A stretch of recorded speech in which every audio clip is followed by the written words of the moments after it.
What if the most powerful weapon you have is not your words, but your silence? They explain, they justify, they beg others to understand. But what if the need to explain is actually a prison? What if true power comes when you stop explaining yourself? This is the story of a man who discovered that truth, and it changed everything. In a busy town called Millbrook, there lived a young teacher named David who worked at a school. He had passion, creativity, and a genuine love for teaching. But there was one problem. David cared too much about what others thought. Every decision he made, he explained. Every step he took, he defended.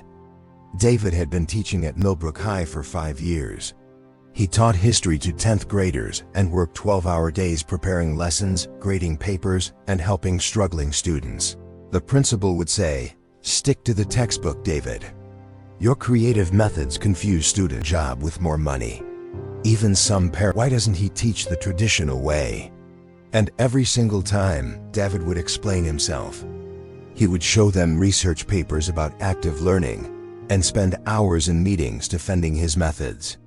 Deep inside, David was exhausted, but he couldn't stop because he believed that if he could just explain well enough, everyone would finally support him. He stopped experimenting with new teaching methods and began teaching safe, boring lessons from the textbook. His classroom, which once buzzed with energy and curiosity, became silent and lifeless.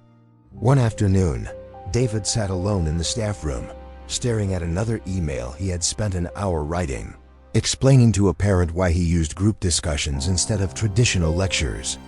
Just then, an old janitor named Mr. Peterson walked in. He had worked at the school for 35 years and had seen hundreds of teachers come and go. David replied. Mr. Peterson glanced at the screen and chuckled. "Another explanation letter?"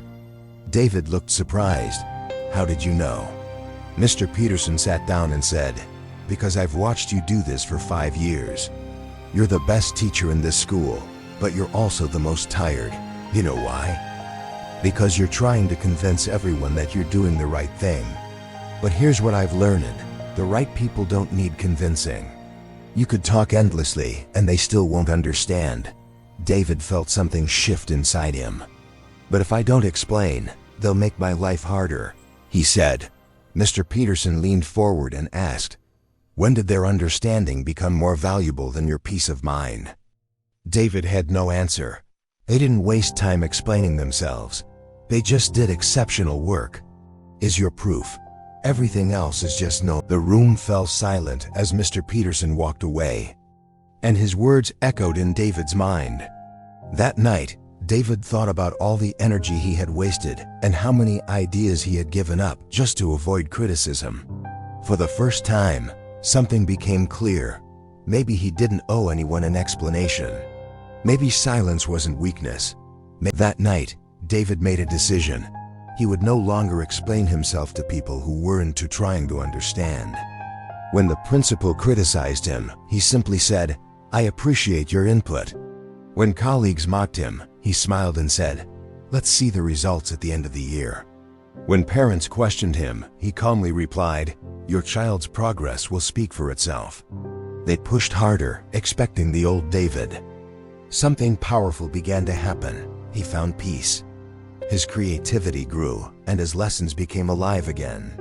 By the end of the year, his students achieved the highest scores in the district. Students who once hated history began to love it.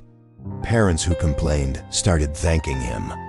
The principal began using his methods as examples, and fellow teachers started asking for advice. David didn't change minds by arguing, he changed them through results. There was an article about Millbrook High winning the Best Teaching Innovation Award. "Congratulations, son," Mr. Peterson said. "You just gave your power away every time you tried to explain yourself. The moment you stopped, you became unstoppable." They respect quiet confidence backed by results. Mr. Peterson smiled and said, "Exactly." He wasn't stuck because of difficult people. He was stuck because he gave them power over his peace. Not everyone will understand your path, and that's okay. Some will question you, some will criticize you, and some will doubt you, but your job is not to make them understand. Your job is to stay true to yourself and let your results speak. Strong mountains don't justify their height, they simply stand. Powerful oceans don't defend their depth, they simply flow. You are defined by who you become when you stop seeking approval. One decision to choose silence over explanation can transform your entire life. If this story changed the way you think, share it with someone who needs this message. Subscribe for more powerful stories, and I'll see you in the next one.